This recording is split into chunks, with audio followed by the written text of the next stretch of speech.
Ale tohle máš ty braky. Já mám 30 eur, všechno bude. Ty bezstydná kurvička, čo? Jdeš.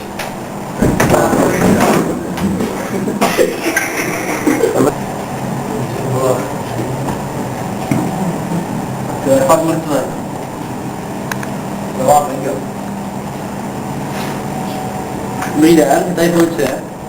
Tady Bob Santoš, já bych chtěl hlásit vraždu jednoho chlapka. Leží tady na 5. avenue. Kdy přijedete? Za 5 minut, jo, budu tady. Schránu.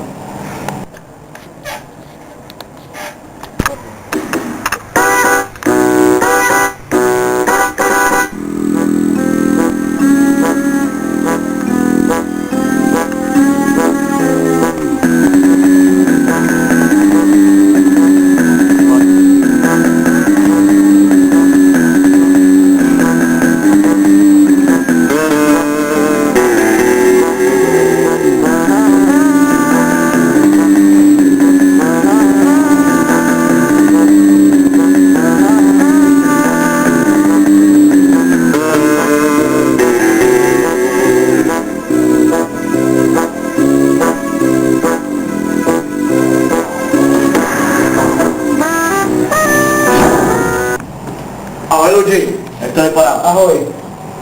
Kulka byla vypálena v bezprostřední blízkosti, čemuž naznačují stopy středního prachu okolo rány. Smrt nastala asi okolo 12. odpoledne, ale víc si až po pitvě. Jo a oběť nejspíš vrahá znala, nemá žádný modřinky jední. A vy jste kdo? Vytáh pistoli a rozstřelovu. Dobrá. Dostavte se na mojí stanici. A pamatujte si, nikomu nic o tom neříkejte. Je to vybrání. Ahoj Luigi. Čau.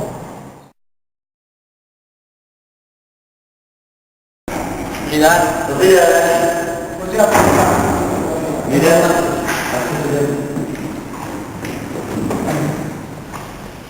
Tak. Jak se to stalo? No, tak byl jsem za rohem. No a za rohem se podíval a vidím, jak nějaký chlápek míří zbraní na obě. No. Tak se tam podíval a uslyším výstřel. To je velice zajímavé. A muž padá k zemi. A potom jste udělal co? To jsem se skryl, ten chlápek odešel, se podíval na mrtvu a namotal jsem se, a když se složil. Když jsme poté přijeli,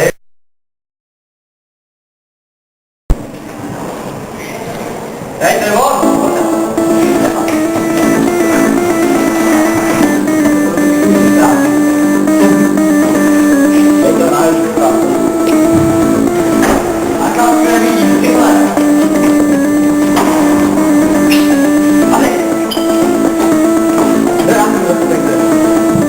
Pojďte rychle.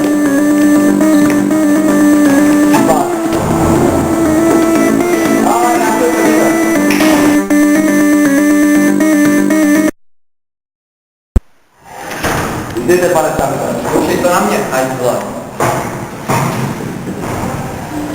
Tak, máme tady nějaké záznamy o pašování drog. To má společného se mnou.